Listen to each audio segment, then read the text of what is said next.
todo cuanto nuestra alma necesite. Suple,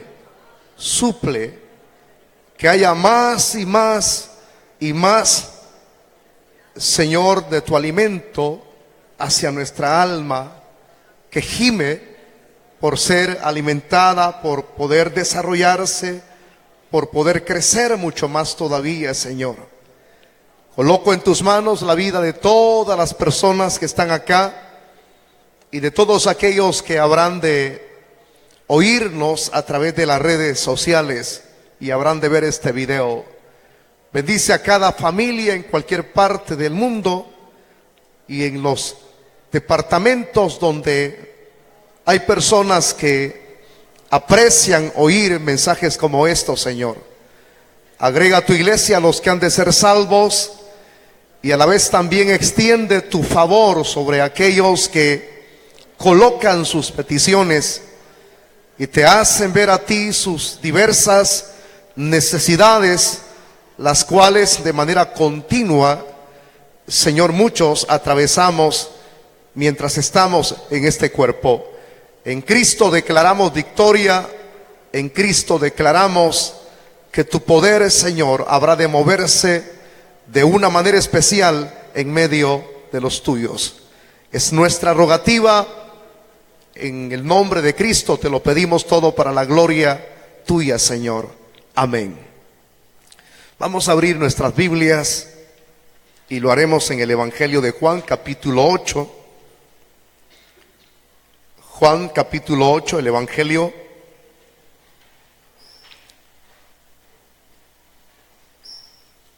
Estaremos leyendo el versículo número 10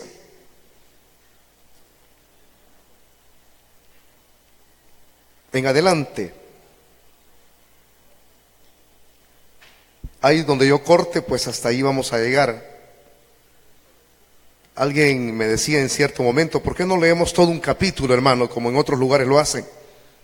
Hay quienes toman un estudio así, y yo no estoy en contra de ello, pero las herramientas que yo utilizo para impartir estos mensajes, así tengo yo que hacerlo, así lo hago, ¿verdad?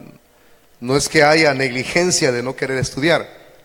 Yo empleo horas y horas y horas y horas estudiando para poder impartir esta disertación. Entonces, no me gusta ser negligente, porque acá no se vienen a hablar locuras, se viene a estudiar la Biblia, y eso es lo que la iglesia necesita.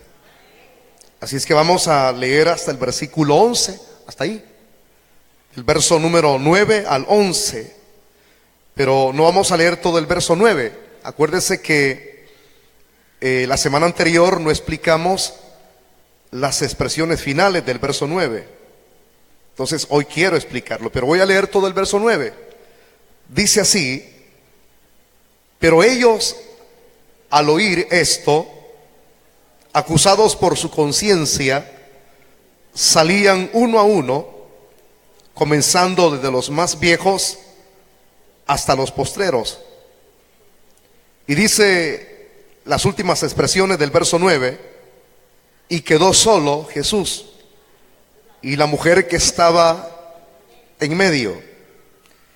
Enderezándose Jesús y no viendo a nadie sino a la mujer, le dijo: mujer, ¿dónde están los que te acusaban? Ninguno te condenó. Ella dijo: ninguno, Señor. Entonces Jesús le dijo: ni yo te condeno, vete y no peques más. Hasta ahí vamos a dejar la lectura. Por favor, tome su asiento si es tan amable. El tema que vamos a desarrollar reza de esta manera, es decir, dice así: siempre mírame con ojos de compasión. Fíjese que el tema lo estoy colocando de esa manera para este hecho, para este suceso que aconteció hace 2000 años. Pero también se puede aplicar no solamente para aquella época, para ese hecho que sucedió hace 2000 años, sino también para los que estamos aquí y para todas aquellas personas que oirán este mensaje a través de las redes sociales. Mírame siempre con ojos de compasión. Iniciando la temática de esta noche, según lo que ya hemos leído acá, no voy a dar ninguna reseña de la semana anterior, sino que quiero avanzar de una sola vez al grano. Jesús se quedó solo con aquella mujer. Pero aquí hay que explicar un detalle que es muy importante considerarlo, porque el texto 9 así lo dice, y quedó solo Jesús y la mujer que estaba en medio. Pero si usted es lector, estudioso de la Biblia, inquiere en ella, va a denotar que cuando los acusadores llevaron a esta mujer que habían hallado en la acción del adulterio, ellos la llevaron, era un grupo de personas, hermano. Ellos eran los testigos evidentes. Y yo les hice ver a ustedes hace unos días que los primeros que tomaban la piedra para apedrear a quien tal acción o tal vileza había cometido eran esos testigos, los que habían visto, hermano, la acción inmoral. Pues estos llevaron a la mujer, ¿verdad? Ahí donde Jesús estaba. Y cuando la llevan, ahí se agregó otro grupo. O sea, a esos testigos se agrega el grupo de los escribas y fariseos. Entonces se agrega. Cuando ya es llevada a donde Jesús, la mujer queda en medio de este grupo. A esto se le llama, estoy recordando eso para que usted entienda con mayor lucidez todo lo demás que voy a explicar. Entonces, a ese grupo que rodeaban a aquella mujer, a ese se le llama el grupo interno, lo cual rodeaba a la mujer. Eso significa entonces, esto nos viene a dar la idea que había otro grupo más, lo que nosotros llamaríamos lo externo. Una cosa es hablar de lo que hay en el interior, pero otra cosa es hablar de lo que hay alrededor. Eso sería lo externo. Nosotros aquí, de manera natural, normal, estamos en lo interno de este recinto, de este templo. La iglesia aquí se reúne. Quienes no quieren entrar y se están allá afuera, entonces ellos están en la parte externa de afuera, no están en el interior. Ahora, si había entonces un grupo externo y otro grupo interno, ahora usted va a entender de manera lúcida el por qué entonces Jesús se quedó solo, él y la mujer. Eso es lo que leemos de manera nosotros literal aquí. Pero en sí, él no solamente se quedó solo con la mujer, porque ahí es donde viene, ahí es donde se dan los signos de interrogación, ¿verdad? Solo con la mujer, él solito.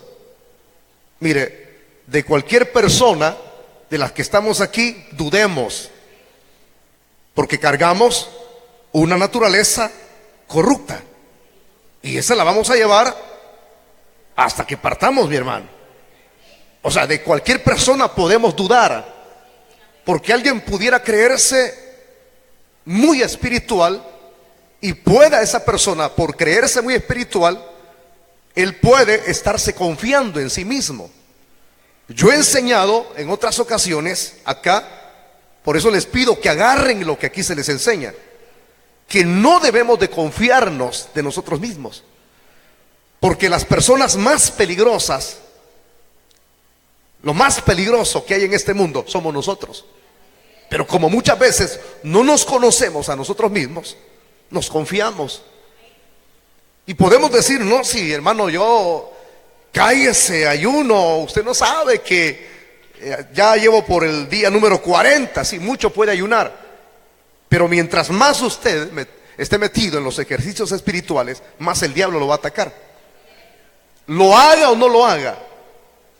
Desde el momento en que Dios nos llamó y transformó, cambió nuestras vidas, nacimos de nuevo, Satanás nos toma como sus enemigos.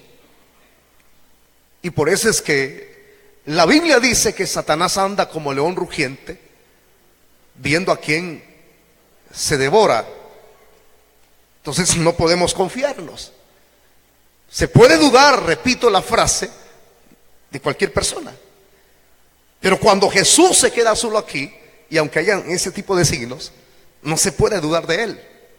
Porque la epístola a los hebreos da la respuesta. Dice de que él fue tentado en todo, pero sin pecado. ¿Se puede decir eso de nosotros? Aunque somos llamados a vencer la tentación. Pero la tentación, quienes vencen la tentación, son aquellos los cuales, le voy a mencionar esta otra epístola, de los cuales la epístola de Santiago habla de ellos. O sea, no cualquier persona puede vencer la tentación. ¿Por qué? Porque Santiago, el medio hermano, Jacob, el medio hermano de Jesús, que es quien escribió Santiago, esa epístola, pone el requerimiento, el requisito para poder vencer. Dice: someteos a Dios, resistid al diablo y él huirá de vosotros. ¿Cuál es el requisito para poder vencer? Sometimiento. Una persona que no se somete, sino que se cree que por su propia astucia o sabiduría humana va a poder vencer, está muy equivocado. O por su propia fuerza física, o por la cantidad de años que tenga. Bien dice un escritor, dispénsenme, yo algunas veces menciono escritores que no son cristianos, pero dice este hombre, el cual yo leí uno de sus libros, secular, decía: cuando una persona es tonto y no reacciona siendo joven, termina siendo tonto cuando es viejo. Y esa es la realidad. Porque lo tonto, si una persona nunca reacciona y nunca busca el menos el tratar de cambiar, así va a morir. Así va a morir. Entonces, una persona, para poder vencer la tentación, tiene que buscar los mecanismos, los medios. Pero ¿cuáles son esos medios? La ayuda de Dios.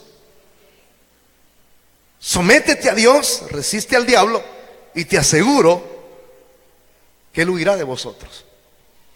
Cristo se le presentó la tentación, él fue tentado en todo, en todo. O sea, las tentaciones que tenemos nosotros no se comparan. Usted apenas va por la 3, tiene 6 meses de estar en la iglesia y ya no aguanta. Y él dice que fue tentado en todo, todo, hermano. Pero sin pecado. Entonces, el que se quedó solo con la mujer allí, no se puede dudar de él. Pero agrego esto, ahí estaba el grupo externo. Ahí estaba todavía.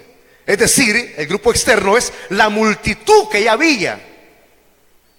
Porque recuérdese, si tomamos esto como un contexto, ¿qué es lo que estaba haciendo Jesús cuando le llevaron a la mujer? Él estaba enseñando en el templo. Significa que había gente quien estaba oyendo la disertación de él, es decir, su enseñanza. Ahí estaba la multitud. Pero vea qué lindo es esto, se quedó solo. Y qué momento tan propicio. En la soledad se han dado muchas experiencias.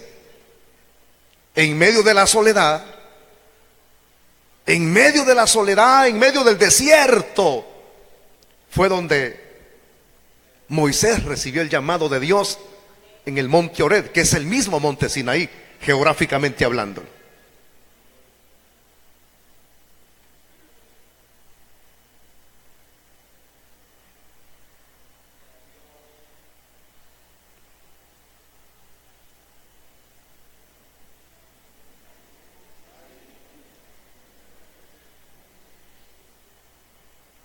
Ahí recibió el llamado él, en ese sitio. Ahí es donde Dios prepara a los hombres.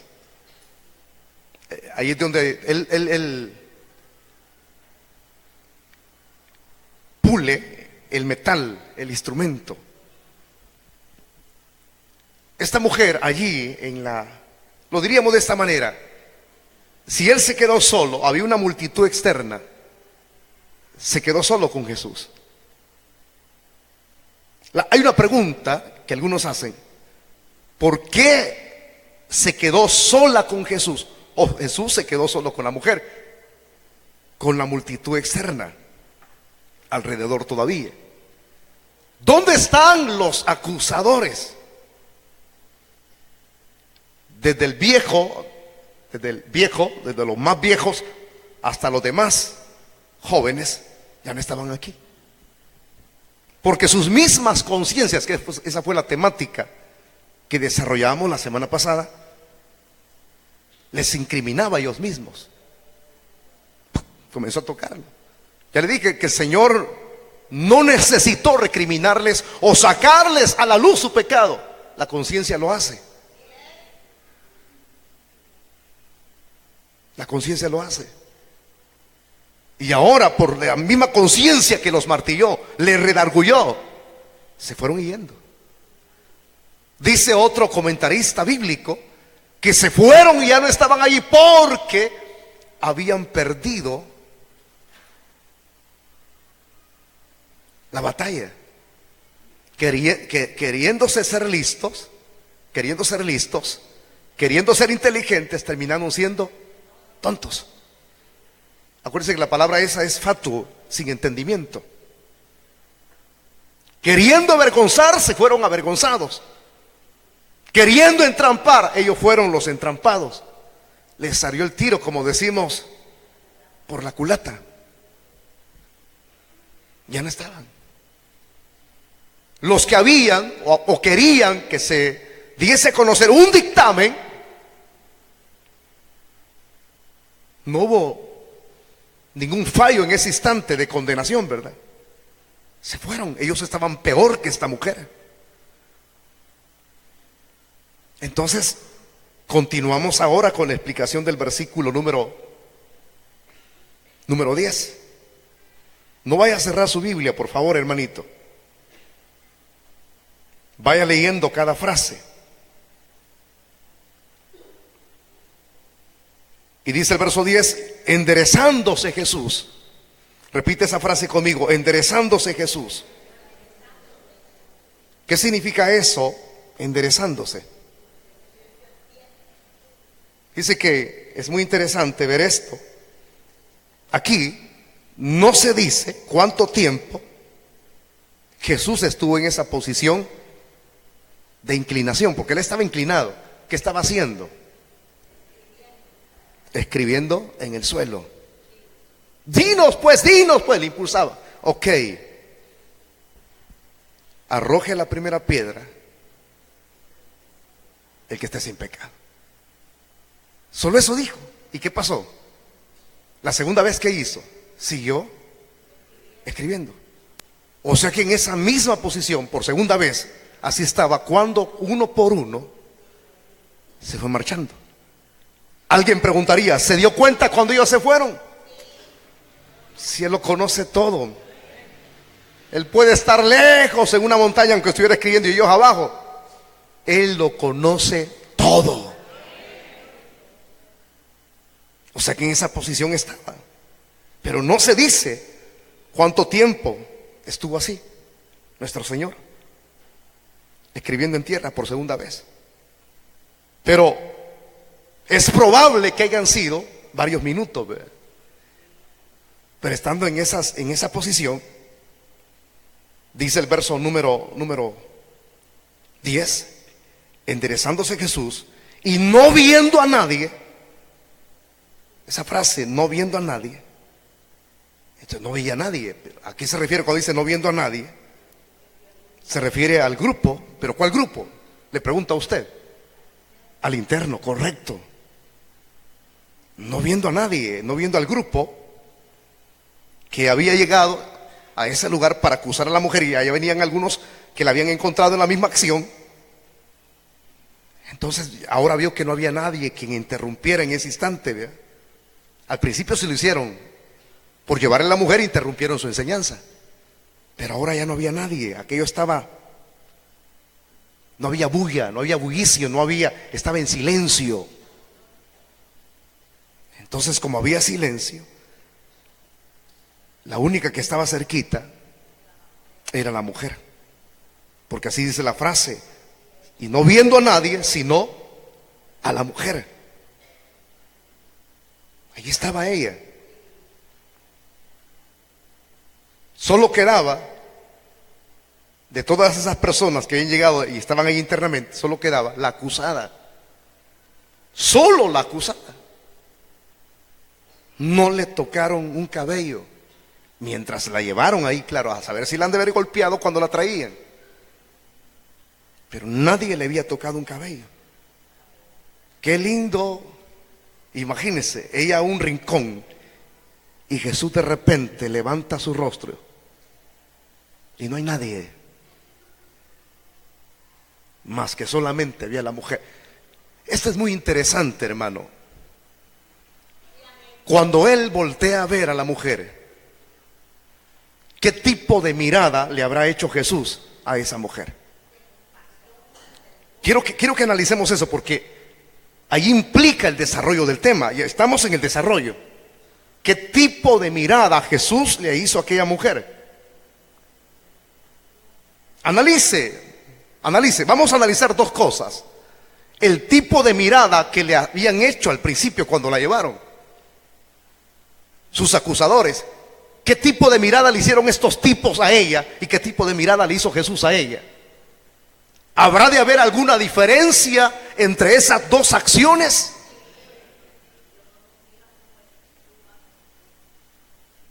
Entre ese ejercitar del sentido de la vista, ¿habrá de haber alguna diferencia?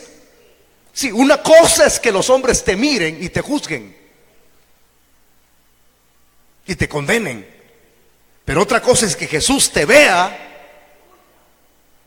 pero que no te condene ni te juzgue, sino que te restaure. Jesús dijo una frase en los evangelios, y quiero que usted se la clave en la cabeza y en el corazón: yo no he venido a condenar el mundo, sino que he venido para que el mundo sea salvo a través de mí. Él no vino a condenar a nadie, él vino a salvar. La otra frase: a salvar y a buscar lo que se había perdido. O sea, no era el momento en su primera venida, no era el momento de juzgar, no era el momento de pasar una lista: hey, Simón Pérez Ramírez, ven, o hagan una cola, hagan una fila. No, eso es para el futuro. Su primer advenimiento, su primera venida en su encarnación fue venir a cumplir una misión y un propósito: salvar, salvar, salvar, salvar, salvar, salvar, salvar. ¿Cuál es el nombre de quien salva? Jesús. Así se llamaría Jesús, que significa salvará a su pueblo de sus pecados. Pero ¿quién es el que salva a su pueblo de sus pecados? Jesús, que ese es el significado del nombre. Pero más que decir Jesús, según la otra frase, ¿cómo le pondremos por nombre? Él se llamará Emanuel, que significa Dios con nosotros. El único que puede salvar al hombre es Dios. Emanuel, Dios presente. Y ahí estaba. ¿Qué es salvar? ¿Qué es salvar a una persona? Una definición correcta. Porque hay muchas cosas de las cuales el ser humano necesita ser salvado, pero hay una que es grande, y esa es la primaria.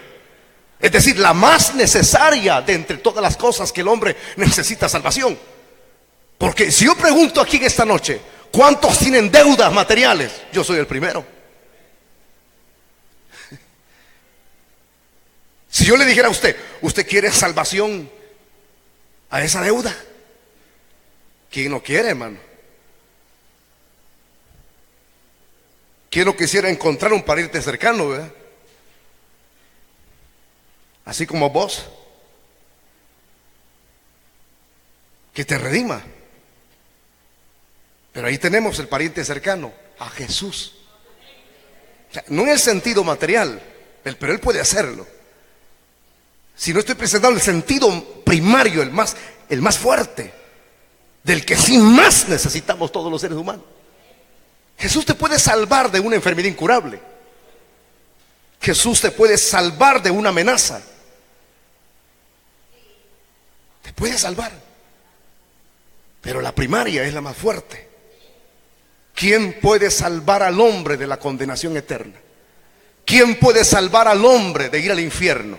¿Quién puede salvar al hombre de sus pecados? Cuando la Biblia dice que la paga del pecado es muerte, pero hay una esperanza. Mas la dádiva de Dios es vida en Cristo Jesús, Señor nuestro. Si la Biblia dice que la paga del pecado es muerte, dice la Biblia también, tu pecado te alcanzará. El que hace pecado es esclavo del pecado. Y cuando alguien está en pecado, sabe que está en muerte. Porque por uno, dice Pablo a los Corintios, entre el pecado y luego la muerte a todos. Una persona que está en pecado está proclive a la muerte. Está muerto espiritualmente. Su pecado lo alcanzará, se morirá físicamente. Eso no es juego. Y te morirás si se muere sin Cristo y no te arrepientes. Te morirás, te condenarás en el infierno. Ese es el mensaje del Evangelio. Entonces Él vino en su misión hace 2000 años. Yo vine a buscar y a salvar lo que se había perdido.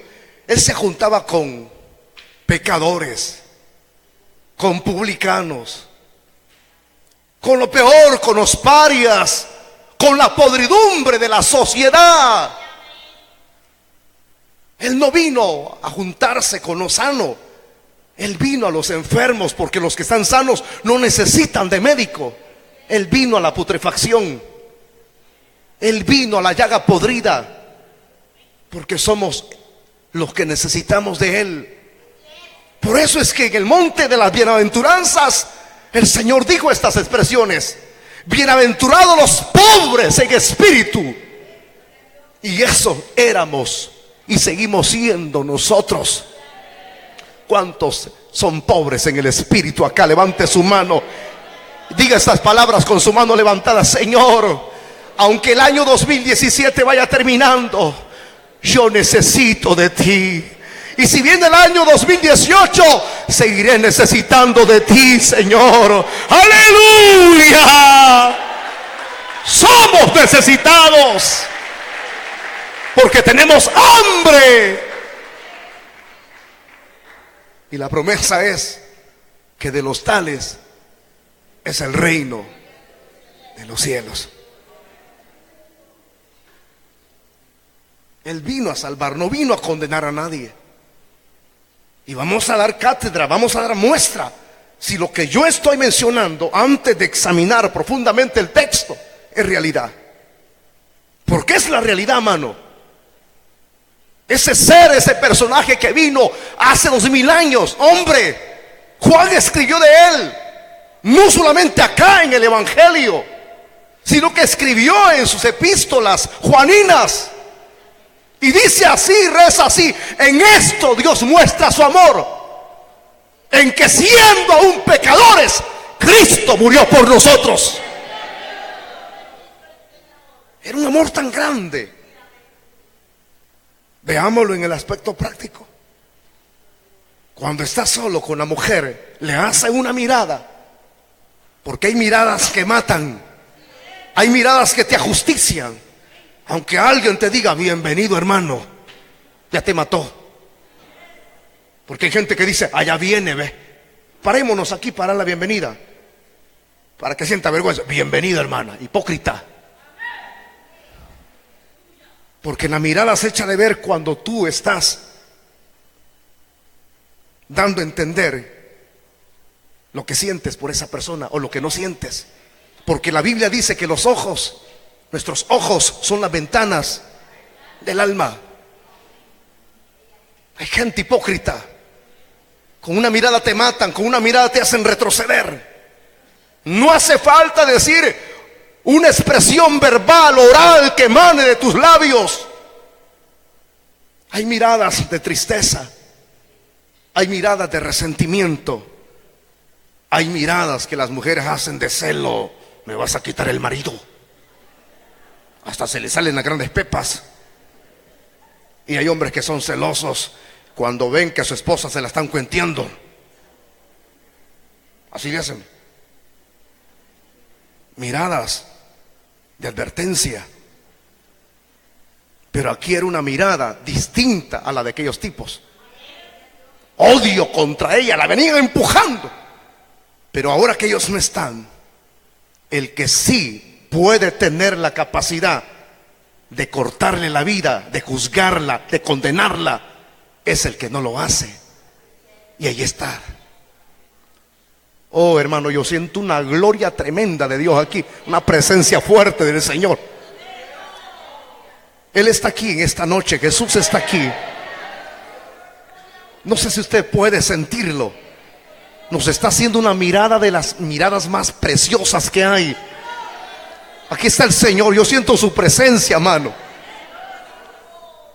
Tremendo es cuando volteó a ver a aquella mujer. La ve con ojos de compasión. Yo quisiera que esos ojos que me han visto desde 24 años atrás de ministerio siempre me sigan viendo. Como nos vio este año que ya va culminando 2017, que nos vea de esa misma manera en el 2018, con ojos de compasión, con ojos de amor, con ojos de misericordia. Que cuando en nuestras acciones no sean coherentes con su voluntad, esos ojos nos sigan diciendo: aunque me fallaste, aunque eres débil, te sigo amando. Ojos que le digan a uno: no te he desechado, sino que tienes otra oportunidad. La volteó a ver aquella mujer. Y cuando la volteé a ver, porque no había nadie,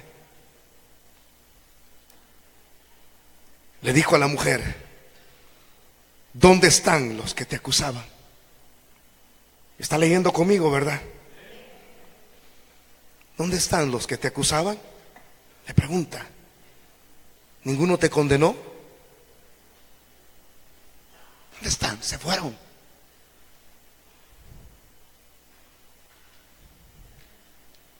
Ninguno. Que ellos se fueron acusados por su conciencia. Pero estaba sola con el Señor. Pero es muy interesante analizar esta pregunta, hermano, que hizo nuestro Señor a la mujer. Y la pregunta, probablemente, como dicen algunos expositores, iba destinada a la multitud que le rodeaba.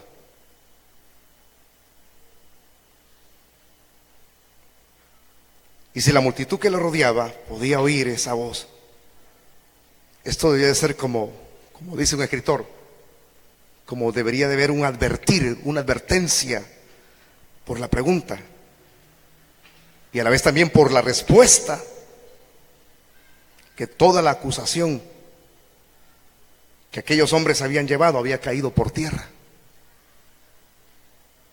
A eso se refiere. Se fueron porque no ofrecían ninguna evidencia, prueba del delito, como nosotros le llamamos, ¿verdad? No aparecía ningún acusador, no se podía emitir pues sentencia alguna. Ya no estaba nadie. Tiene que haber una respuesta a estas preguntas. ¿Y qué dice la mujer? En el verso número 11. Ella dijo, ninguno, Señor. ¿Cómo cree que ha de haber hablado al dar esa respuesta a quien le está preguntando? Ni que el Señor, Él está aquí, ya se lo dije. Y le dijera a usted, ¿dónde están los que te acusan? ¿Dónde están los que te condenan? Pablo dice en una de sus epístolas que ninguna condenación hay para los que estamos en Cristo. Ninguna. ¿Dónde están? Ninguno, Señor, le dijo.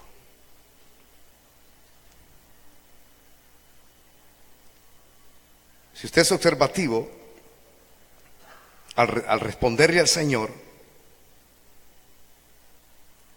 vea usted esto. Nuestro Señor no le preguntó a la mujer si era culpable o no. Léalo. No. No le preguntó eso. Ni le incriminó. Sino, ¿dónde están los que te acusan? ¿Te condenó alguno de ellos? No, dice la mujer. No, ninguno, Señor, ninguno. Nadie. Ninguno me condenó. El Señor sabía que esa mujer había cometido un pecado de inmoralidad sexual. Él lo sabía. Si lo sabe todo, pues. Había quebrantado el 7º mandamiento: no cometerás adulterio. Sabía que eso era pecado. Sabía que eso merecía que la mujer no fuera absuelta, sino condenada. Porque la Biblia lo dice. Él mismo fue el que, el Espíritu Santo inspiró lo que está escrito aquí. El Espíritu Santo es Dios. Que la paga del pecado es muerte. Alma que pecare, esta morirá. Él es Dios el que está ahí, hermano. Él podía condenarla, él podía hacerlo, podía recriminarle, pero vea lo que él hace. Según el versículo número 11, le dice: ni yo te condeno. ¿Puede repetir esa frase conmigo? Ni yo te condeno. Yo escribí una frase que es extraña acá en nuestro léxico, pero reza así. Y dice: la meseda de bondad. Esa expresión muy bonita. La meseda de bondad y perfecta sabiduría de esta frase, ni yo te condeno, viene a ser digna de que nosotros le prestemos toda nuestra atención. ¿Por qué? Porque nuestro Señor no dice nada acerca de si la mujer merecía un castigo o de qué clase. Simplemente dice: ni yo te condeno. No te condeno.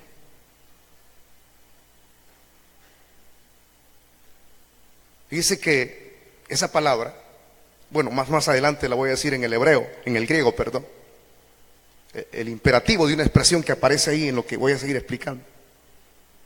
El imperativo del verbo.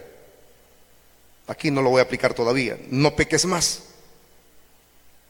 Ni yo te condeno, vete y no peques más. O sea, aquí es donde han surgido algunas expresiones. Por ejemplo, esta. ¿Quién no ha oído mencionar a San Agustín de Hipona? Es uno de los padres de la iglesia. Es un gran teólogo,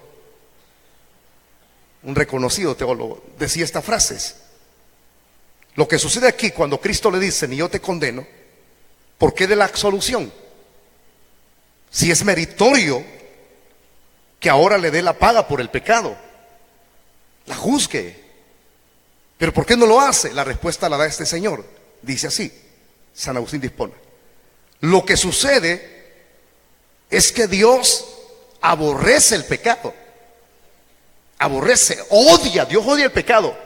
Y de igual manera nosotros tenemos que odiarlo, no tenemos que amarlo, porque tenemos la mente de Cristo y hemos sido transformados y estamos siendo moldeados a su imagen. Un día vamos a alcanzar la estatura del varón perfecto. Vamos en ese camino. Pero tenemos que odiar el pecado, odiarlo como Dios lo odia. Porque Dios en su naturaleza no puede estar mezclado con el pecado, porque la Biblia dice que Él es 3 veces santo. Él es 3 veces santo.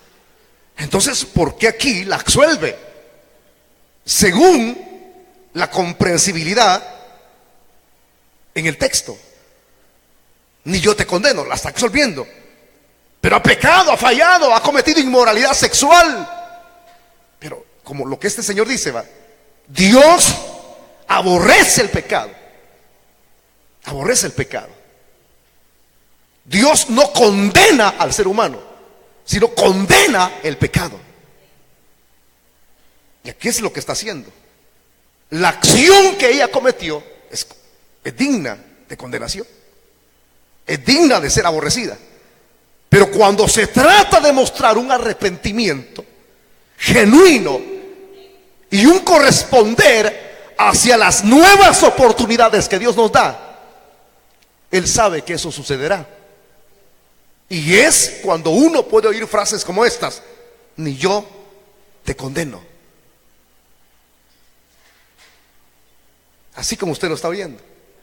Y eso fue lo que le está diciendo el Dios hecho carne a esta mujer. Ni yo te condeno. Está saliendo de la boca de Jesús, del Hijo de Dios. Y viene la otra frase, la última del verso 11. ¿Dónde están los que te acusaban? Ninguno te condenó. Ella dijo, ninguno, Señor. Entonces Jesús le dijo, ni yo te condeno. Vete y no peques más. Ahí es lo tremendo.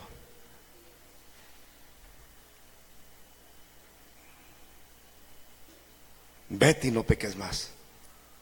Antes de esto, en el versículo 10, usted lo leyó conmigo, no quiero pasarlo por alto. Había una frase que Jesús le dijo, mujer. Esa frase no es una frase o no es una expresión despectiva, de aborrecimiento, sino de respeto. ¿Se recuerdan ustedes cuando en la cruz del Calvario abajo estaban las mujeres y estaba Juan el discípulo amado? ¿Qué le dijo a Juan? He allí tu madre. ¿Y qué le dijo? He allí tu hijo. Mujer, he ahí tu hijo. Allá con la samaritana se repitió también. No es una frase despectiva, sino que de respeto. Pero a esta mujer que merecía todo por su pecado, el Señor la absuelve. Vete y no peques más. Alguien puede decir, entonces ese es ya una libertad la cual está dando luz verde, que se vaya y no pasó nada, está bien a gusto, porque eso piensan muchas personas cuando no se les disciplina. Hay personas, hermanos, que creen que lo que han hecho es sencillo y se ríen, no sienten ningún redargüimiento, no hay ningún problema y todo lo ven como un juego. Todo pecado acarrea sus frutos amargos y amerita que Dios proceda, hermano. Y decirle fácilmente, lo diría alguien, ¿verdad? Vete y no peques más. Qué sencillo. Aquí, si usted observa, no le está diciendo arrepiéntete, ¿verdad que no? ¿Qué le dice entonces? Vete y no peques más. ¿Por qué no le dice arrepiéntete? Ya le voy a explicar por qué. La frase vete y no peques más, ella puede marcharse como si no hubiera sucedido nada, pero al contrario, explico, le dice implícitamente que ha pecado. O sea, con eso decirle vete y no peques más significa que el Señor sabe que ha pecado. Él como decimos en buen salvadoreño, no se está haciendo el del ojo pacho, el de los panes, decimos nosotros, ¿verdad? Sino que Él sabe que ha pecado y que es culpable. Y sabe que han habido testigos oculares. Y sabe que estos ya se marcharon. Pero ahora, como Él sabe ese pecado, le dice: vete. O sea, yo te exsuelvo, pero te voy a dar una admonición. ¿Qué significa la palabra admonición? Consejo, exhortación. Algunos dicen que no fue una admonición, una censura. Una palabra con censura: vete, pero no peques más. El imperativo en esa frase, vete, a partir de hoy, vete y no peques más. El imperativo es este: a partir de hoy que te he dado esta oportunidad, hoy que te estoy diciendo que te vayas y no peques, es una frase continuativa. Imperativo es ese: hoy, en el presente, que has recibido esta oportunidad y el perdón, tienes que continuar con un estilo de vida diferente. Vete. Hoy recibes el perdón, pero vete a continuar una vida diferente, distinta. Ya no a vivir como una mujer común y corriente, sino a vivir de acorde a la voluntad del Señor. O sea que cuando alguien vive de acorde a la voluntad del Señor, aunque no se le diga arrepiéntete en ese ratito, sino vete y no peques más, sus hechos demostrarán que esa persona se ha arrepentido. Porque ¿qué sirve que alguien diga verbalmente arrepiéntanse, y vienen las personas al frente y dicen ya me arrepentí, y siguen chupando, siguen marihuaneando, siguen adulterando, siguen fornicando? Los hechos son los que dan muestra, cátedra de quién somos nosotros. El árbol se conoce por sus frutos. Si usted se dice ser arrepentido y dice ser cristiano, un árbol, porque nosotros somos como árboles plantados, somos como árbol que produce fruto. Yo no creo que cuando alguien siembre un fruto o una semilla de mango le produzca naranjos. Cada árbol da su fruto de acorde a su propia naturaleza. Así es, el malo que no tiene a Dios, así da su fruto, el malo. Pero el que es árbol de Dios da su fruto bueno. Los hechos es lo que dan cátedra, muestra de quiénes somos nosotros. Siempre les he sugerido: no digan ustedes ni griten a los cuatro vientos quiénes son ustedes y a dónde se congregan. Muéstrenlo. Muéstrenlo con hechos. Porque hoy todos en este planeta, si se hace una entrevista o una encuesta de casa en casa: ¿es usted cristiano? Sí, amén. ¿Es usted cristiano? Amén. Todos son cristianos, hasta los chuchos hoy. Dispénseme la expresión, pero es la realidad. Todos dicen que son cristianos. Pero ¿por qué no vamos al grano y decimos muéstrame tus frutos? Es eso. Por eso es que mucha gente se defrauda y no quiere venir a esta iglesia, ni quieren ir a ninguna iglesia evangélica. ¿Saben por qué? Porque las personas que se dicen ser cristianas viven peor que los paganos.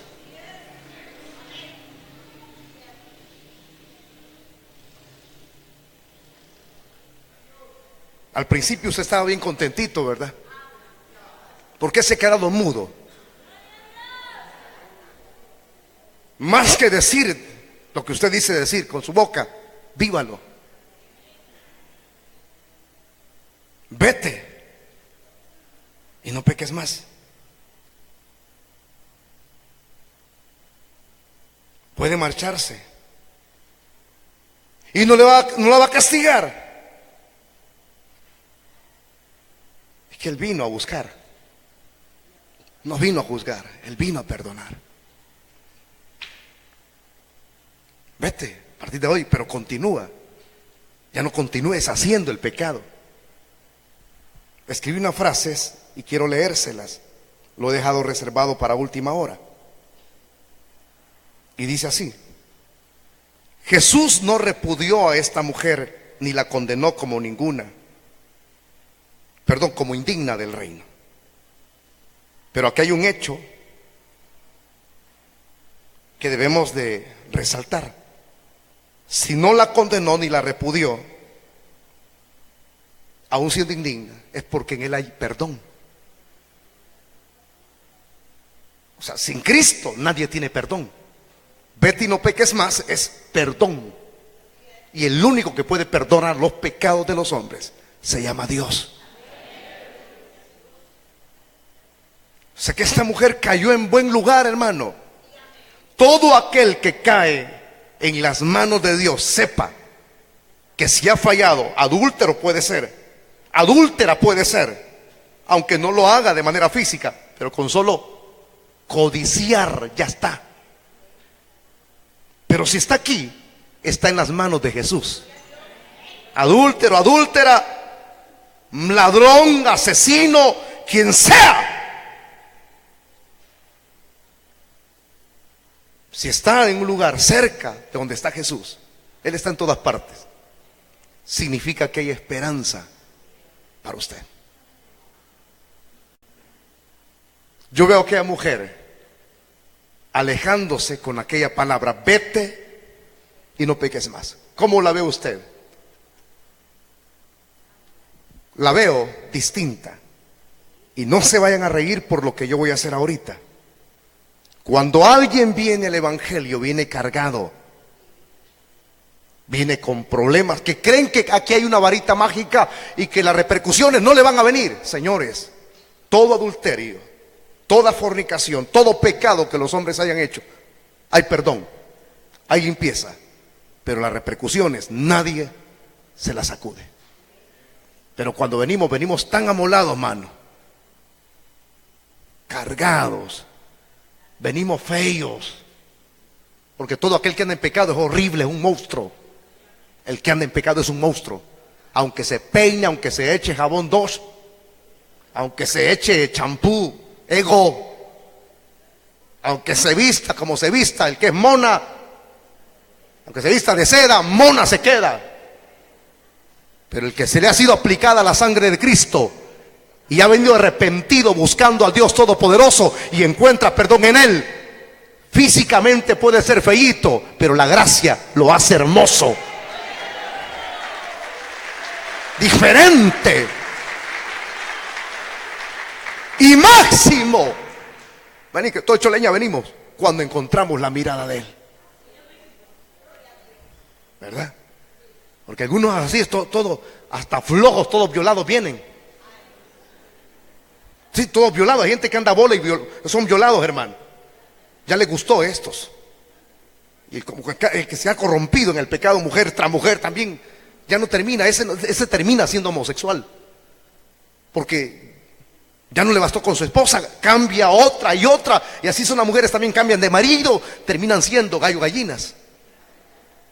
Pero ese tipo de personas, cuando llegan un tope y llegan todavía con vida a Dios, tienen oportunidad. Aunque los hombres los menosprecien, aunque los hombres los señalen, aunque los hombres los juzguen, pero si tiene vida y está allí la misericordia y la compasión de Dios, con esa mirada que se ve de arriba, sepa que van a surgir o van a hacer eco estas expresiones nuevamente. ¿Dónde están los que te acusan? Un montón de palabras que cambian. ¿Dónde están los que te condenan? Allá están sentados en medio, no aquí, allá, por ahí, allá, por ahí. ¿Dónde están los que te ven mal? Y el Señor te va a ver llorando. Aquella mujer con un rostro entristecido. ¿Dónde están? No hay nadie. Pues ni yo te condeno, vete. Y esta es la frase: no peques más. Óiganme bien lo que les voy a decir, no me vayan a malinterpretar. Pero esta frase la agarramos muchas veces para convertirla en una expresión legalista. Y es bueno estudiar la Biblia, porque le decimos a la gente: si usted anda en el pecado y no se esfuerza, usted se va a ir al infierno, no se va a ir en el rapto a la iglesia. ¿Cómo un inútil que no ha nacido de nuevo va a dejar el pecado? Cuando usted se arrepiente genuinamente y ha habido una obra del nuevo nacimiento o regeneración en usted, no es usted quien tiene la capacidad de vencer el pecado. Dios le dará la capacidad de anhelar, de hacer lo santo, lo puro, de elevarse a una posición en donde usted mismo no tiene necesidad de estar, no métase, no vaya allí. Usted mismo va a salir: yo no celebro el 24, de usted mismo. Yo no me ajunto con borrachos, de usted mismo. Yo no me ajunto con malos amigos, de usted mismo va a salir. ¿Por qué? Porque la nueva naturaleza, la cual se le da al que es nacido de nuevo, eso le impulsa a elevarse a lo puro, a lo santo, a lo que agrada a Dios. Pero cuando alguien viene con Biblia, aquí viene a pasar el agua, se sienta todo, viene todos los días al culto, viene a pasar el agua, hoy está aquí, mañana está en un burdel. Y aunque usted le esté diciendo: no peques más va a pecar. No consiste en la persona, consiste en el poder de Dios, en la transformación que hemos recibido, hermanos. Yo puedo estar aquí gritándole: no vaya a los estadios, no vaya, no se lance al pecado, no fume, no mujeree. ¿Quién se va a poner mal de salud? ¿Soy yo? Si usted no ha sido cambiado, no ha sido transformado, el 24 usted se la va a echar. El 24 usted va a tener música de ese tipo de música tonta que ha salido hoy. Va a estar bailando la quebradita. Y si usted anda en un estado de mal, pero anda mal, tan mal, en su estado espiritual, y no se siente bien, porque usted puede decir una cosa: yo por allá en secreto lo hice, ya yo sabe que yo me recuerdo. No. Mi pregunta sería esta: ¿sigues en el pecado?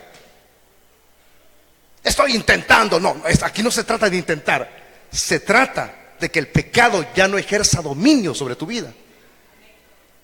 Que el pecado ya no se enseñorea en ti. Cuando el pecado ya no se enseñorea en uno, ya no tiene dominio en uno, es cuando ha habido un cambio. Ya no somos de Satanás ni del pecado, somos de Cristo. Ese decir: vete y no peques más. Yo veo a aquella mujer ya no caminando toda violada.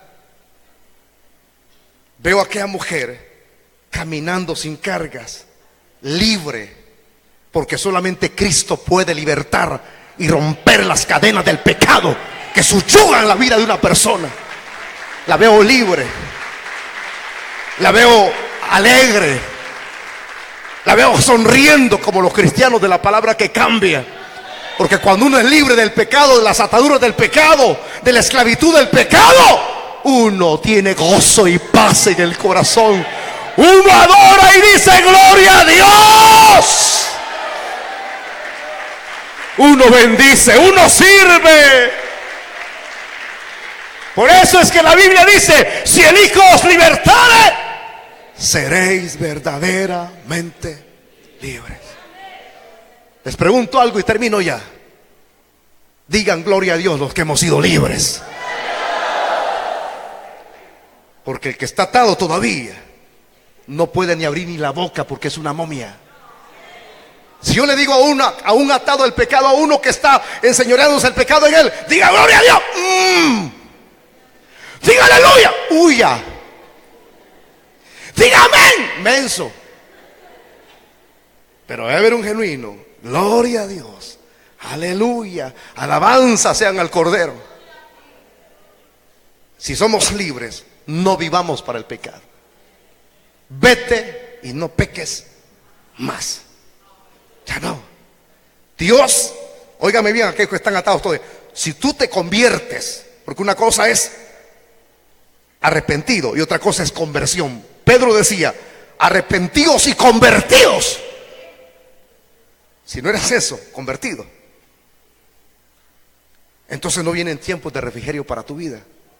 Si hay personas que están atadas a pasiones secretas, porque hay muchos que se les denota en el rostro, que están ardiendo en pasiones en su interior. Hay muchos que andan, pero dan lástima. Pues has venido al mejor lugar. Perdón hay en Cristo, mientras Dios te dé la vida. Vamos a cerrar nuestros ojitos y a inclinar nuestros rostros. Yo quiero hacer 2 invitaciones rápidamente. Tengo 2 minutos. Si alguna persona necesita recibir a Cristo por primera vez, pónganse de pie los que son amigos. Los que hoy le van a rendir su vida a Jesús por primera vez, pónganse de pie. Los que son amigos, pónganse de pie. Los que hoy le van a rendir su vida a Cristo. Me queda 1 minuto nada más. Si hubiera alguien quien necesite reconciliarse, pónganse de pie los que necesitan reconciliarse con Dios. Váyase de este lugar perdonado. No importa lo que usted haya hecho, pero si se arrepiente de manera genuina, ya no lo seguirá intentando. Hay gente que lo intenta, se va a seguir dando en la cara. Mientras no le rinda todo a Jesús y no nazca de nuevo, se va a seguir dando en la cara. Si lo hace y Dios hace una obra en usted, las cosas van a ser diferentes. Pónganse de pie los que necesitan reconciliarse con Dios. Si hay alguna persona quien necesite hacerlo, póngase de pie. Póngase de pie. ¿Habrá alguien en esta noche? Dios conoce su vida. Ya no siga reteniendo. Hay gente que es como una bomba de tiempo. Ahí se están sosteniendo. Mientras más pase el tiempo, vas a explotar en tus pasiones. ¿Por qué no le rindes todo al señorío de Cristo? ¿Por qué no dejas que Dios haga una obra en tu vida? Ya no sigas en esa condición en donde el pecado tiene dominio sobre ti. Eres un títere, eres una marioneta. No puedes. Por ti mismo, reconócelo, no puedes. Deja que Dios obre en tu vida. Hagamos la última invitación, por favor, hermanos oficiales de nuestra iglesia. ¿Habrá alguna persona? Es la última invitación que hacemos. ¿Habrá alguien en esta noche? Solo Dios sabe cómo usted está. Si usted pasa por alto esta oportunidad, quizás no vuelva a tener otra. Dios le está llamando que haga su reconcilio. Dios le está llamando a que usted nazca de nuevo. Por sí solo no puede hacerlo. Se repetirá la historia. Pero si viene a Él, si abre su corazón a Dios, vete y no peques más. Ya no tiene que continuar viviendo para el pecado. Se va a morir. Se va a morir. La vida es corta, la vida es pasajera. Debemos de aprovechar el tiempo al máximo para dejar una huella, para dejar un testimonio. ¿Habrá alguna persona en esta noche? ¿Habrá alguien? ¿Habrá alguna persona? Ya no viva para la carne, viva para el Señor. Vamos a ponernos de pie todos. Padre y eterno Dios, en esta hora te damos las gracias. En las tinieblas suya ante ti.